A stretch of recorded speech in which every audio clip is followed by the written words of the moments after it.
daqui é a pior, né, gente? Vamos, É a né? pior no livro, mas na história ela teve muita contribuição. No livro Falar ela foi pouquíssimo, assim.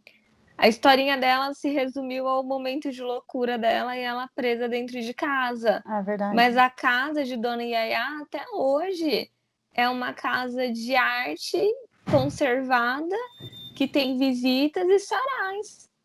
Eu só notei que ela aprendeu a pilotar um avião por causa de um homem, eles deixaram isso bem claro. Nossa, devia tirar essa parte, né?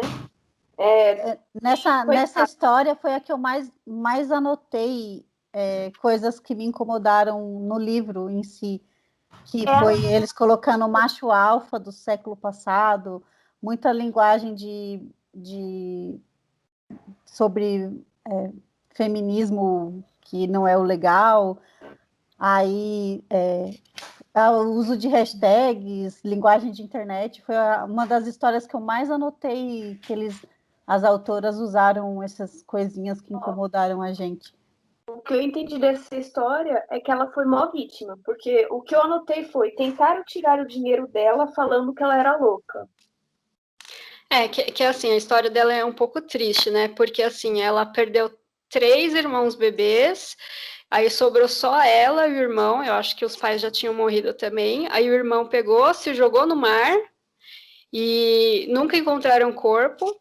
Aí ela foi viajar para a Europa, voltou com gripe espanhola e parece que ela teve algum surto e daí ela começou a ter alguns delírios. Aí ela escreveu em testamento que algumas, não sei, algumas das joias dela ia ficar para os empregados da casa. Aí falaram que ela estava louca. Aí começaram a falar que ela estava louca. E depois ela falou também que alguém estava tentando estuprar ela. Não tá claro no livro quem, enfim. E daí falaram, ela tá louca. E aí fecharam, adaptaram a casa dela como se fosse um manicômio para deixar ela presa lá. Então ela ficou refém, né, presa dentro da casa dela. Então ela não podia sair de casa, a janela e porta era só aberta por fora. E aí ela ficava lá e os parentes tudo louco querendo ficar com a fortuna dela, porque ela era a mulher mais rica da época. E todo mundo queria ficar com o dinheiro dela. Aí daí, no final, ela morreu só com 74 anos, que no livro fala que provavelmente foi câncer de estômago, decorrente de tanto remédio que ela era obrigada a tomar. E daí nenhum parente ficou com dinheiro dela, porque eles morreram antes. Ainda bem, bando de trouxa. Ela foi sepultada no cemitério da Consolação também, tem muita gente famosa nesse cemitério da Consolação.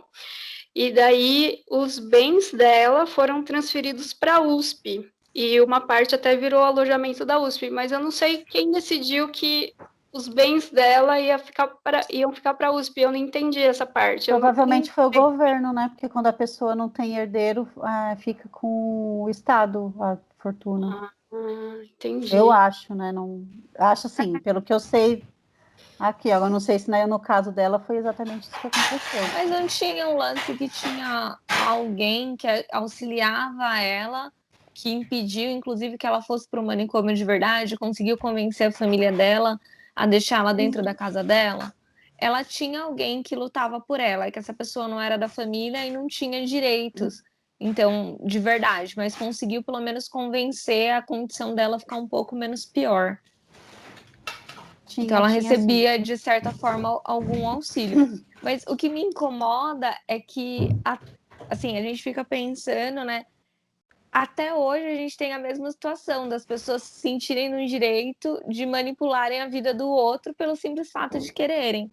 Então, de se verem no direito de pegar algo que é do outro, se verem no direito de diminuir o direito do outro para aumentar o seu próprio direito, né?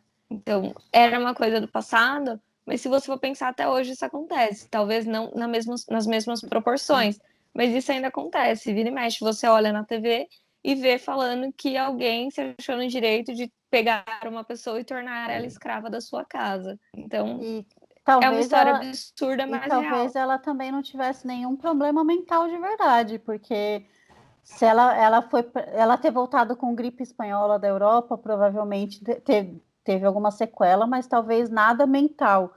E acho que o fato dela pensar nas pessoas e tentar deixar a fortuna dela para algum empregado, isso era inadmissível na época, né? Porque a gente vivia numa sociedade completamente diferente.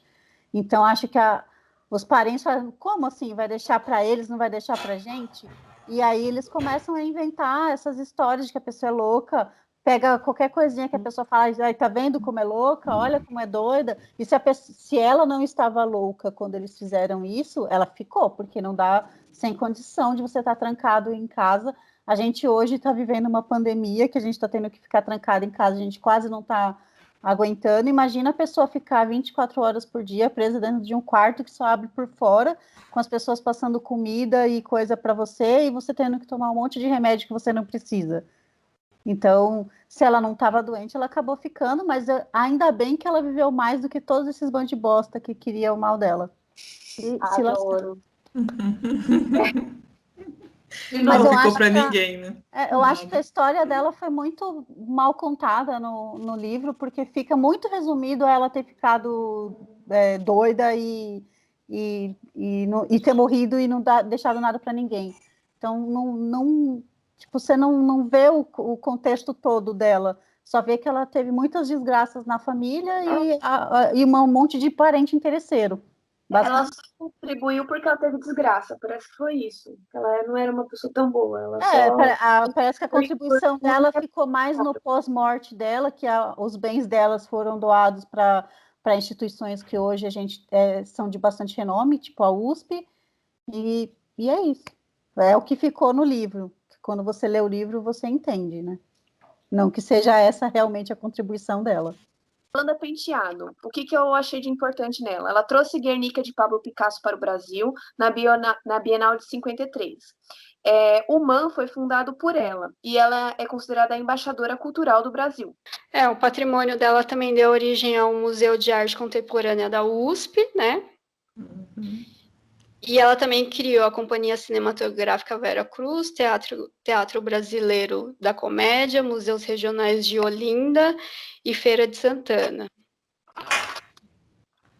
Foi por conta dela que São Paulo entrou no eixo cultural. Então a gente passou a receber também exposições que vinham da Europa. Antes ficava restrito só, né, a outros países, e aí foi por conta dela que a gente começou a receber exposições grandes. Que é a Bienal de Arte de São Paulo. Isso. Ela também já era rica, né? Ela também era de família de cafeicultor, né? Uhum. Para falar da parte do à frente do seu tempo também, ela também é uma mulher divorciada, que era o que não tinha muito na época, né? E ela viajou sozinha para os países, o que também não era muito comum na época as mulheres fazerem. E por isso ela conseguiu conhecer diversas pessoas fora do país para poder trazer essa Bienal para a gente aqui, né? A Bienal de Arte de São Paulo. Ou seja, a Yolanda Penteado, ela foi muito importante para a arte, né? Todas contribuíram, mas a que mais contribuiu dentro do livro foi a Yolanda Penteado, correto? Sim. Isso, para a parte artística, acho que ela trouxe a maior contribuição. Mesmo os saraus a gente tinha aqui para divulgar coisas, ou que vinha, alguém foi para lá e trouxe para cá, alguma coisinha assim, mas ela realmente, como a Cindy falou, colocou São Paulo na rota das exposições. Então, agora as exposições passavam por aqui. E trazer um Picasso não é pouca coisa, né, gente? Não é pouca coisa. Veja bem, um Guernica ainda. Eu não entendo de arte, mas eu não gosto de Picasso, mas ele é importante. Emma Clabin, diretora de uma empresa em 1940. Ela ajudou a fundar o Hospital de São Paulo Albert Einstein. E é isso, ela tem uma casa no Jardim Europa. É o que eu anotei dela, não anotei mais, porque eu já estava falando, falta quanto para terminar esse livro? Ela também colaborou para criar a Orquestra Filarmônica, isso é legal também. E a casa dela virou também um museu, que ela também colecionava muitas obras de arte, né? E é lá no Jardim Europa e a entrada é gratuita, quem quiser visitar. Vocês já foram? Eu nunca fui. Nunca. Ai, Cindy, conta para nós. Ah, gente, museu. Não, mas é legal. É legal, Tem vale a alguma visita. obra, sei lá, famosona, assim, eu Olha, não não entendo de arte lembro. também. Eu não tenho nenhuma memória marcante, assim. Fui, mas não tenho nenhuma memória Mas é marcante. bonita, a casa é bonita porque É era uma casa, era a bonito. casa dela, né? Era Era a casa antiga dela, mas é casa. bem bonito. É tipo o padrão Jardim Europa. Eu quero ir lá quando terminar essa pandemia. Então, eu fiquei com vontade de ir em vários lugares É, depois de porque ler eles esse livro. têm vários museus, é bem É, interessante. Pelo menos isso o livro dá de legal, né? Trazer você a conhecer lugares. Acho que ela foi importante também, como as meninas falaram aí, ela administrava uma empresa, né? Não deixa claro qual que era a empresa, né? Fica bem eu vago. fiquei me perguntando se era a Clabin É, lá dos papéis ou se eu não, tinha a ver com eu isso. não sei qual que era a empresa tipo, no livro não fala qual que era a empresa que ela administra, acho que ficou faltando isso de você falar qual que era a empresa que ela administra, mas também no contexto da pessoa não tem, até hoje a gente não tem muitas mulheres que são gerentes e tudo mais, né? Então ela foi uma das pioneiras a comandar uma empresa, né, tocar à frente de uma empresa. Então, acho que isso é importante. A parte à frente do seu tempo vem aí, né? Dela ser ali a CEO, né? Como fala no livro da empresa, né? A dona praticamente quem comanda toda a empresa. Patrícia Galvão. Vai, Michela, fala aí. Eu? Eu anotei aqui. Ela entrevistou Freud, acompanhou a coroação do último imperador chinês. Ela foi militante política, presa 23 vezes e torturada em mais de um país. Ela se casou com Oswald de Andrade e ela é o símbolo do feminismo. É E ela isso que tem eu uma. anotei. Apago. Ela é a Pagu. Apagou o fato, verdade. O livro até começa com um trecho da música Pagu, né? Que é uma música de Rita Lee e Zélia Duncan, né? E daí ela foi presa, tudo, né? Várias vezes. E tem até a gente está gravando esse vídeo na semana do carnaval, existe um bloco de carnaval chamado Bloco Pagu, que é de mulheres, e eles cantam músicas de várias mulheres, que é para exaltar a liberdade da mulher, do feminismo, toda essa parte, né? Achei bem interessante também. E a música da Pagu é muito legal, porque afinal é verdade, porque nem toda brasileira é bunda. É verdade, é isso aí. Nem toda brasileira é bunda. Eu acho que Pagu foi uma das mulheres que foram, assim, desvalorizadas nesse livro. Pagu tinha muita contribuição, tem muita coisa para falar dela, principalmente da parte militante dela. Ainda mais nessa época política que a gente está vivendo no Brasil, a gente tinha muita coisa para falar. E aí ficou resumido a pouco, a quase nada. E ela foi uma jornalista muito engajada e ela conseguiu, mesmo sendo mulher, fazer muita entrevista importante, e isso deveria ter sido muito valorizado. Destacado, né? Foi simplesmente jogada essa história. Só Foi, colocou. Falou, é isso. Próximo. Foi é isso basicamente isso. mesmo. Eu anotei uma coisa que eu não gostei muito no livro, nessa parte, que acho que é legal de falar, porque no livro eles comentam que as mulheres viraram nome de rua e tal, e aí aqui tem uma parte que fala que há uma rua em sua homenagem em São Paulo, no bairro de Guaianazes. Apesar de todo o ativismo, agito e representatividade que causou na cidade, infelizmente não foi considerado importante demais para ganhar uma rua com seu nome no centro. Eu achei isso muito chato de ter sido colocado no livro, porque qual o desmerecimento que você tem com o bairro de Guaianazes? Por que ela não poderia ter sido uma rua de qualquer bairro de São Paulo? Eu achei muito chato terem colocado isso no livro, porque eu gosto muito da Pagu, concordo com a Cindy que ela tem uma história muito maior do que o que foi colocado ali, né? Apesar de dar uns lampejos da importância dela, mas eu não desmereço ela ser uma rua num bairro de Guaianazes. Qual que é o problema disso? Então, eu achei que no livro isso foi muito chato ter colocado isso. Ela não é uma rua do centro, mas Preconceituoso, né? e aí? E daí? Ela é uma rua, ela é um bloco de carnaval, ela é muita coisa. além disso, e o fato dela ser uma rua em Guaianazes não desmerece em nada a posição que ela tem. Eu acho que isso foi muito chato no livro. Engraçado que eu grifei exatamente a mesma frase, porque me incomoda bastante. E assim, se você for pensar, faz muito sentido ela ser uma rua em Guaianazes, que é um bairro de muita luta política também. E faz muito sentido a rua ser lá e não ser no centro. Talvez, se ela estivesse viva, ela ia preferir ser uma rua no bairro de Guaianazes do que ser uma rua do centro. Isso tem que ser levado em consideração também. Exato. Eu achei que ficou muito chato a forma como escreveram no livro, porque desmerece o bairro e sem necessidade nenhuma. Muito bem. Agora nós vamos para a minha prima, Carolina Maria de Jesus. Por que eu gostei dela? Porque ela é a primeira pobre do livro. Então, assim, é verdade, É gente. O verdade. que ela É verdade. contribuiu? Ela escreveu o livro Quarto de Despejo, que é um livro que eu quero ler, na década de 50. Ela contribuiu também para o Museu Afro-Brasileiro, certo? E ela tem uma rua na Vila Prudente. Foi o que eu anotei rapidamente, mas eu gostei muito dela. Falei, não vou me alongar. Se vocês quiserem fazer mais algum comentário, pode ir. Ela era uma escritora negra também, né? Sim.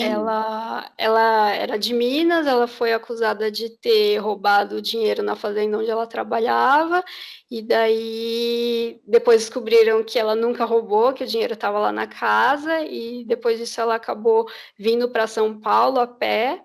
Aí ela estava trabalhando na casa de um médico, ela engravidou, aí daí o médico mandou ela embora, a família mandou ela embora, e ela foi morar na favela. Foi na favela que ela começou a escrever o livro dela, né, que conta a vida dela na favela. Ela era também catadora de papel e um repórter, né, que ajudou ela a escrever o livro e aí ajudou ela a lançar o livro.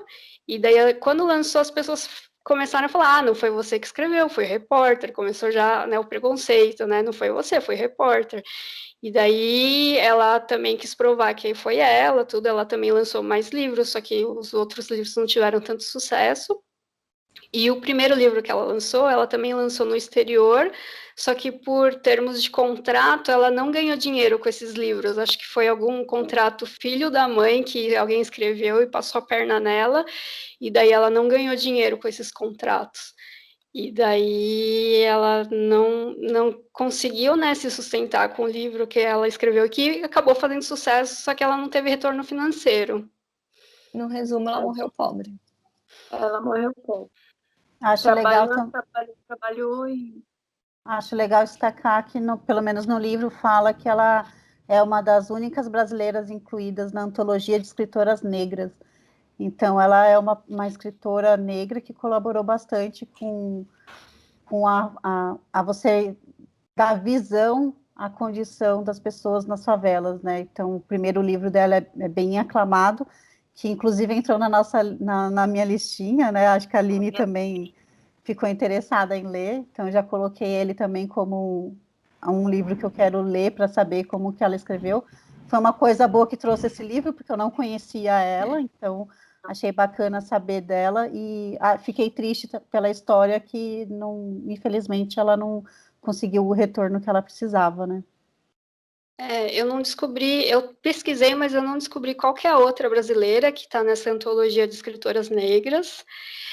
Vocês conseguiram descobrir? Vocês tiveram essa Não, eu curiosidade? não vi também. Nem cheguei a pesquisar. Eu li E os ela- trechos do livro. Pode falar. Desculpa. Ah, não. E ela também tem uma biblioteca. Tem uma biblioteca no Museu Afro-Brasil do Barque do Ibirapuera, tem o nome dela. Legal. E tem uma rua na Vila Prudente com o nome dela também. Ela também tem nome de rua. Pode falar, Michelle. Não, eu ia falar que eu li os trechos do livro e eu achei, assim, lendo os pedacinhos, é muito difícil você ter achado que foi o jornalista que escreveu, porque eles são muito realistas, assim, muito da vida na favela, assim, o cara, para ele ter escrito para alguém ter achado que ele escreveu, ele tem que ter vivido aquilo, não é possível, assim.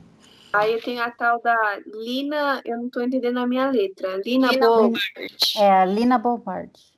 Isso daí, eu só sei que ela é arquiteta, então ela ajudou a na parte da estrutura do SESC, né, SESC Pompeia, do MASP, a Casa de Vidro e o Teatro Oficina. Ela participou desses projetos como arquiteta. Só isso que eu anotei. Para você ver como eu já queria terminar logo o livro. Mas eu não anotei mais que isso não também. Eu também não. Também não. Eu coloquei que ela é uma das arquitetas mais importantes, né, do Brasil, que também na época não tinha, a arquitetura era uma profissão muito masculina, então ela é uma das pioneiras na arquitetura.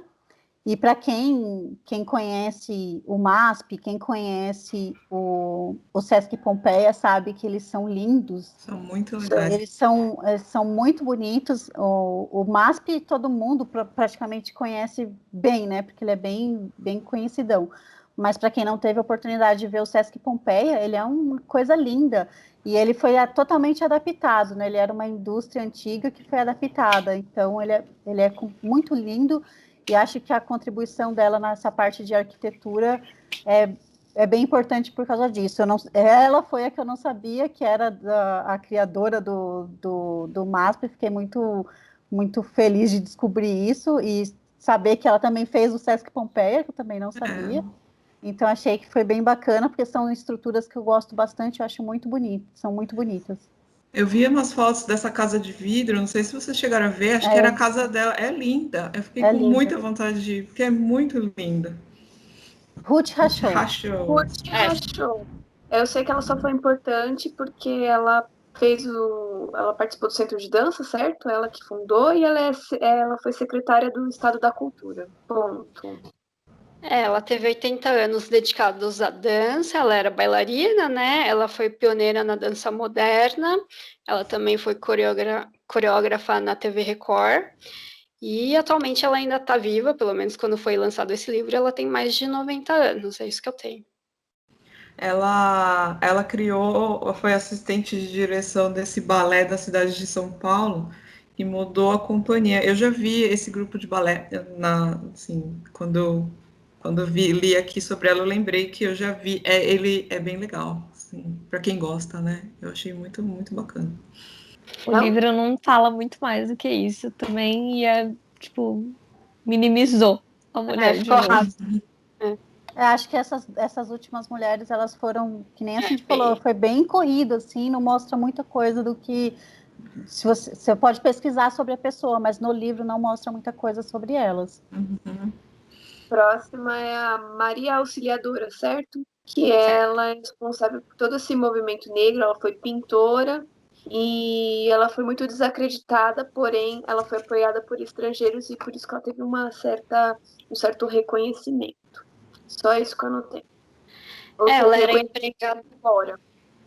Ela era empregada doméstica, mas ela também pintava quadros e a partir dos 32 anos ela começou a se dedicar somente à pintura. Ela começou a expor seus quadros lá na Praça da República, até que, acho que eram estrangeiros, né, viram seus quadros, gostaram, e por fim ela conseguiu até uma exposição no MASP.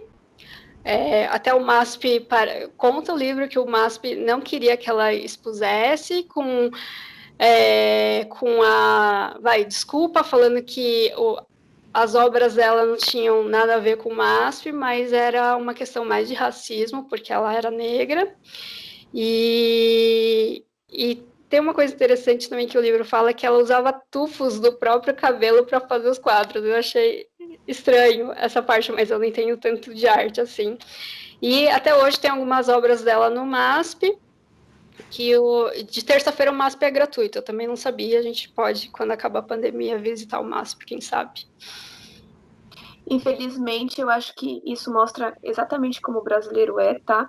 Porque a gente tem essa mania mesmo de sempre exaltar o que é de fora e depreciar o que é nosso mesmo. Então, assim, é uma coisa que eu, pelo menos, vejo em vários segmentos. Às vezes a gente acaba sempre aclamando autores, pintores, artistas, enfim, cantores, sempre de fora e depreciando o que é regional, o que é nosso. Então, assim, o que aconteceu com a Maria Auxiliadora é o que, assim, não mudou muito. A gente continua na mesma coisa. Muita gente fala assim, eu preferia morar fora, eu preferia não sei o quê. esquece de como a nossa cultura é tão rica e tão importante quanto as demais. Porque além da gente ter algo só nosso, a gente ainda conseguiu agregar o que é o dos demais. Então é isso. Também fica registrado aí meu orgulho de ser brasileira. Não tem nada a ver, mas eu queria falar isso. Enquanto do cabelo é bem comum os artistas colocarem alguma ou sangue, ou saliva, ou cabelo nos quadros. Não é nada absurdo, assim. Não é só a Maria Auxiliadora que fez isso, não. É bem comum nas artes em geral.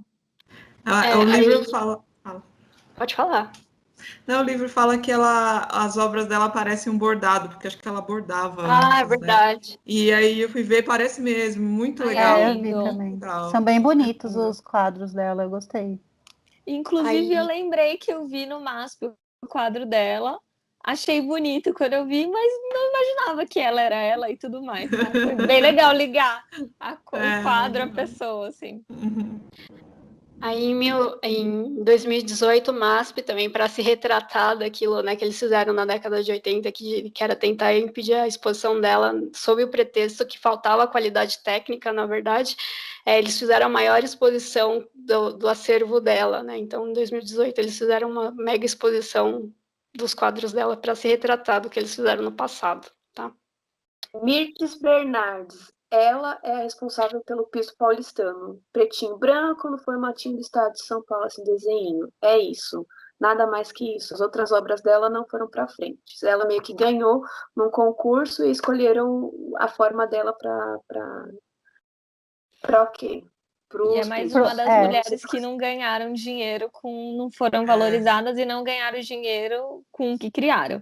Ela não ganhou R$1 Ela nunca. com o pisinho dela. Esse piso paulistano é o que todo paulista, todo mundo que vem para São Paulo conhece, seja porque pisou na calçada ou porque comprou um chaveirinho. É o famoso mapa de São Paulo no chão, né?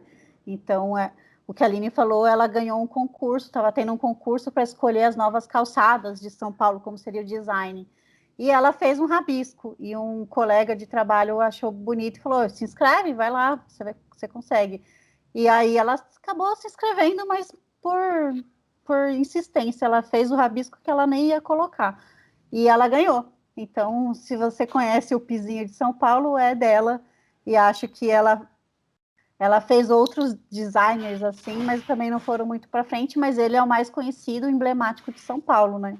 Então, Pode falar. Ela tem até a patente, mas nunca ganhou dinheiro, e tem uma escadaria hoje até com o nome dela. E o que eu ia Ela falar? morreu no final do ano passado. eu ia comentar isso. Agora, mas eu deixo para vocês aí o assunto mais polêmico, que é a Brenda Lee.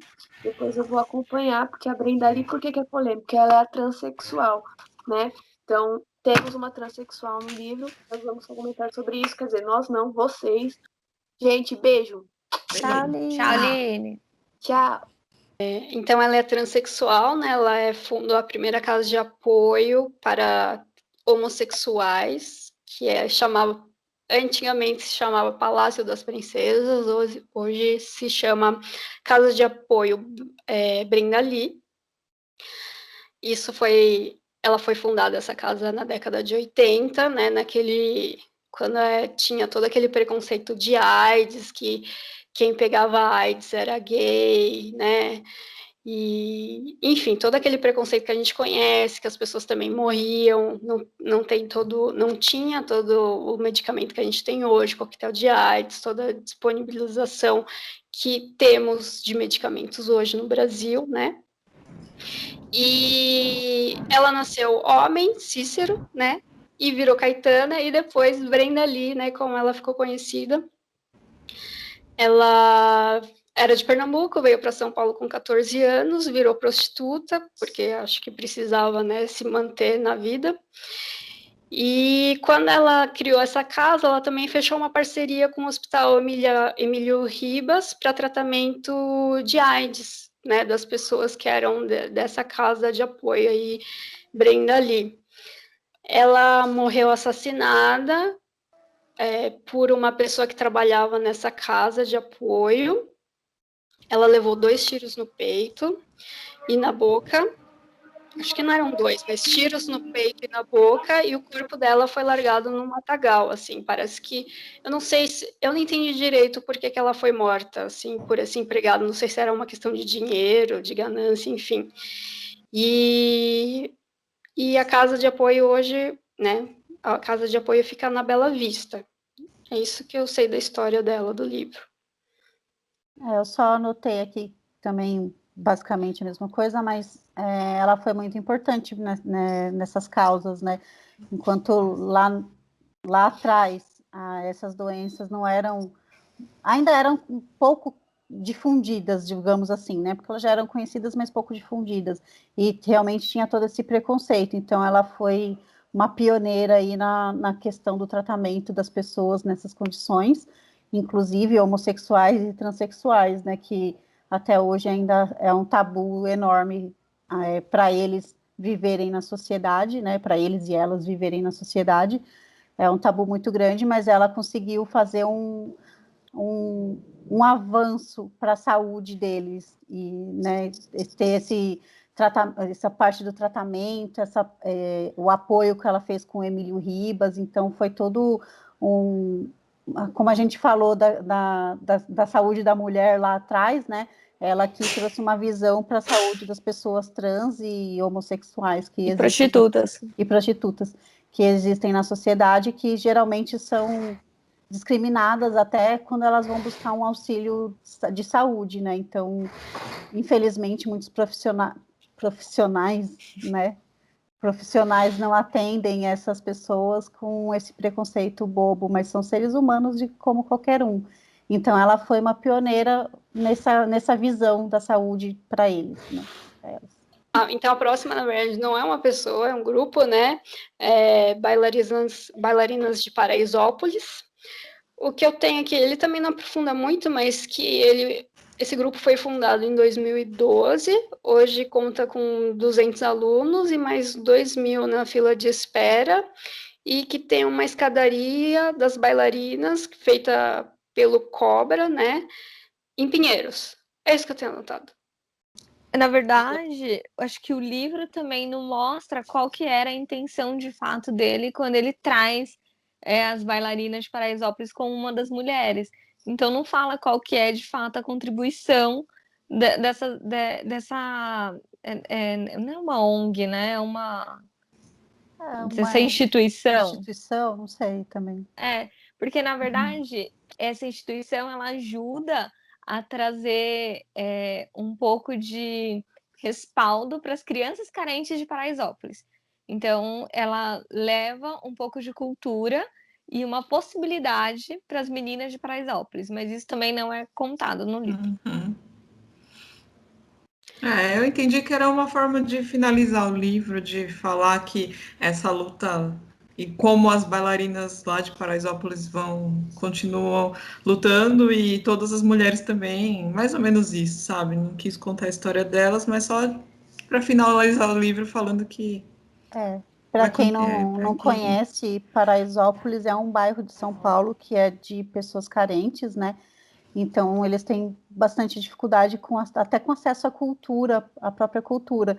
E acho que o projeto nasceu de você conseguir realmente dar uma saída para as pessoas que muitas vezes são marginalizadas, né? Então, elas têm acesso ali à cultura, a um balé, a poder viajar, a sair um pouco daquele mundo tão cruel que elas estão vivendo ali no dia a dia, e que não se reflete em muita gente da cidade também, né? Então, elas estão num contexto bem diferente do nosso aqui, das pessoas que estão nesse grupo aqui, porque a gente não é de bairro assim mais carente, né? Então, a gente não tem essa... Eu sou da Zona Leste, amiga. Fale por você. Eu sou de Guarulhos. Eu sou de Guarulhos. Sou Zona Leste raiz. Não, mas eu quero dizer assim, a gente tem muito acesso à internet, acesso à cultura, a livros, a filmes, e muitas vezes essas pessoas não têm. Então, acho que esse projeto nasceu para trazer isso para as meninas de Paraisópolis, né? Mostrar para elas que elas têm um futuro melhor, mostrar para elas que elas podem ter um futuro, e através da dança e da cultura. Mas a impressão que eu tive foi igual a da Michela, que eles trouxeram esse grupo para finalizar e mostrar que a luta continua, né? Que você tem aí muito para mudar no mundo, né? E na questão das mulheres, principalmente, para a gente ser mais valorizada. E acho que é isso. Não, eu só queria recapitular quais vão ser os próximos livros, né? Então, os próximos livros vão ser Passarinha, que a gente vai discutir em março, Irmão Alemão, em abril, A Insustentável Leveza do Ser, que essa é a indicação da Michela, né? Que foi ganhando voto popular aqui em junho. O Sol é para Todos, que vai ser em agosto. O Morro dos Ventos Uivantes em outubro e Mulheres que Correm com os Lobos em dezembro. Então a gente convida vocês também, se vocês quiserem ler, quem quiser ler, leiam também e a gente vai discutir nessas datas aí que eu falei para vocês, provavelmente no meio do mês, tá bom? Isso, leiam e comentem nos vídeos se vocês tiveram a mesma impressão que a gente. Leiam Mulheres de São Paulo, como a Michela convidou para pessoas de outras idades, para a gente saber se a gente estava sendo muito chato em questão da linguagem, ou se a gente realmente não está inserido no contexto da faixa etária do livro, não sei, né? Mas é isso, leiam o livro também, acho que toda leitura é válida, até porque tem coisas no livro que a gente realmente não sabia, né? Então, apesar dos pesares, é um livro que você aprende alguma coisa de alguma forma. Então, leiam e é isso. E comentem se vocês gostaram também, têm a mesma opinião. Deixem um recadinho pra gente. E apesar de todos os nossos comentários negativos ou não tão bons, é importante lembrar, né, que a ideia era muito boa e que a iniciativa é muito legal. Então, valorizar que também esse projeto surgiu do nada e que ele trouxe um pouco, né, de conhecimento novo, de histórias novas para todas nós. Tchau, pessoal! A única importância dela é como as meninas falaram, mas só porque ela foi casada com um importante, ela fez. Que é isso? A visão. Não, Eita. calma, peraí. Ali, né? Hã? Aonde tá passando o avião? É de Guarulhos? Não, aqui não. Só sei porque o meu ouvido é surdo, né? Então pode ser que eu não tô ouvindo, mas acho que não é Pode aqui, ser não. aqui em casa, né? Porque eu moro do lado do aeroporto, mas Aqui passa muito avião, mas eu não escutei. eu também não, mas é porque eu tava com fone numa orelha e a outra Exatamente, aqui. tem o mesmo problema da Thalita. Então, Mas Os volta. dois ouvidos são ruins.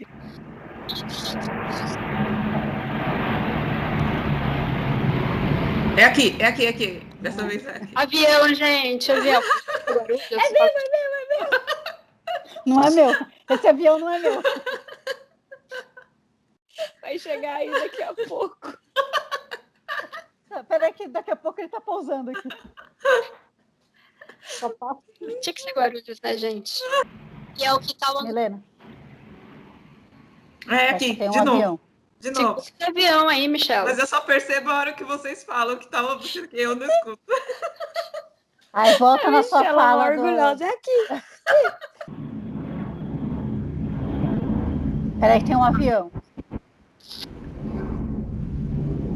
A gente precisa arrumar um avião, assim. Trazer um aviãozinho, assim, toda vez que passar o avião. Tá bom, da próxima vez eu vou tentar fazer em outro lugar, mas acho que o barulho do avião não tem jeito, não. Não tem problema, não.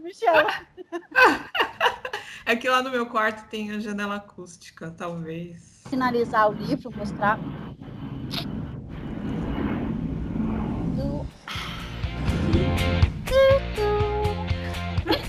Atenção, senhores passageiros.